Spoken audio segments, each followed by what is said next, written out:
Bonjour à tous. Aujourd'hui, je suis au magnifique port de Sa Platja, à côté de Valence en Espagne, où je voulais vous parler d'immobilier en Espagne, la situation actuelle, investir comme étranger et de la fiscalité. Le marché immobilier espagnol reste l'un des plus dynamiques et attractifs d'Europe.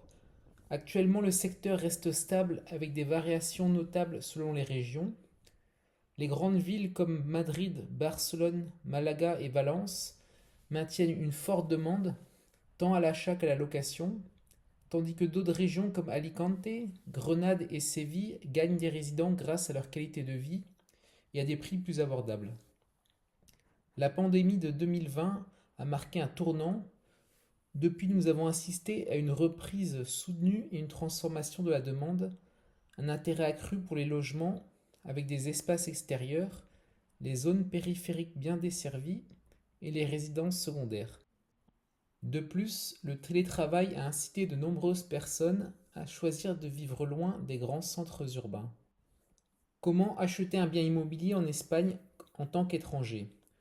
L'Espagne autorise les étrangers à acquérir des biens immobiliers sans restriction. Pour ce faire, il vous suffit d'obtenir un NIE, donc un numéro d'identification étranger, obligatoire pour toute transaction légale dans le pays. La procédure d'achat est relativement simple. Elle comprend la signature devant un notaire, l'enregistrement du bien et le paiement des taxes et frais associés. De nombreuses banques espagnoles proposent des prêts hypothécaires aux non-résidents, mais un apport d'environ 30% de la valeur du bien est généralement exigé. Et les documents doivent être traduits officiellement.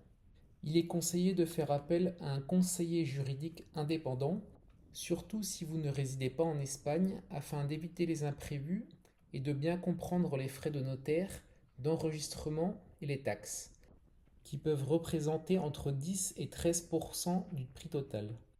Les évolutions du marché immobilier en Espagne ces dernières années. Au cours des 5 dernières années, le marché a considérablement évolué.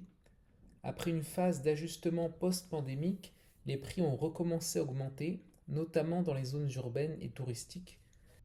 L'attrait de l'Espagne comme destination pour les télétravailleurs, les retraités et les familles a contribué à une demande accrue, ce qui a entraîné des réformes législatives dans le secteur locatif, notamment en Catalogne et dans certaines villes côtières.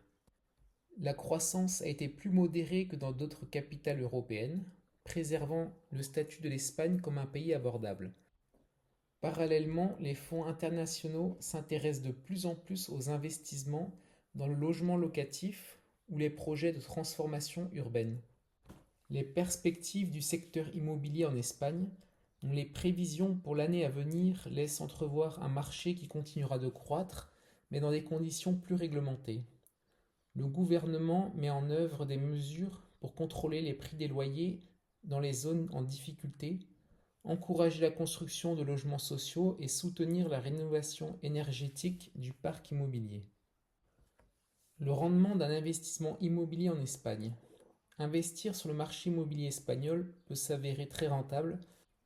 En général, le rendement locatif brut des biens résidentiels se situe entre 4 et 6% par an, selon l'emplacement, le type et l'état du bien. Dans les zones touristiques, les locations de courte durée peuvent générer des rendements bien plus élevés, bien qu'elles nécessitent une gestion plus poussée et soient soumises à des réglementations locales telles que les licences touristiques. Outre le loyer mensuel, la valeur du bien s'apprécie souvent au fil du temps, notamment dans les zones urbanisées ou à forte demande. De nombreux investisseurs combinent rendement locatif et appréciation du patrimoine à moyen et à long terme. L'imposition des revenus locatifs comme résidents et non résidents. L'un des aspects les plus importants à prendre en compte est l'imposition des revenus locatifs. Si vous êtes résident fiscal espagnol, vous payez l'impôt sur le revenu des personnes physiques sur vos revenus mondiaux.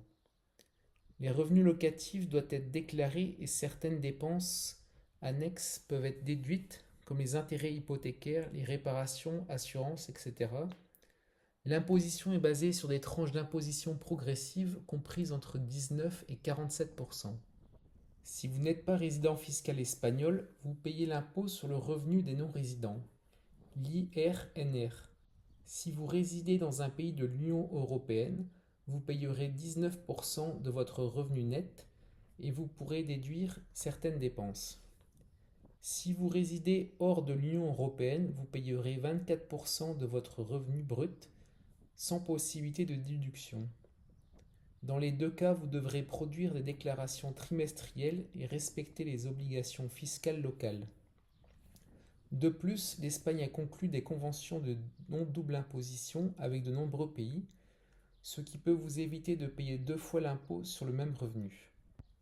En conclusion, le marché immobilier espagnol offre des opportunités réelles et attractives, tant pour ceux qui souhaitent vivre dans le pays que pour ceux qui souhaitent investir depuis l'étranger. Cependant, il est essentiel de se tenir informé pour comprendre la fiscalité et la réglementation et de bénéficier du soutien d'un expert local pour maximiser les rendements et minimiser les risques. Si tu es intéressé à t'expatrier ou à investir en Espagne, n'hésite pas à me contacter. J'espère que cette vidéo t'a été utile et je vous dis dans une prochaine vidéo. Ciao!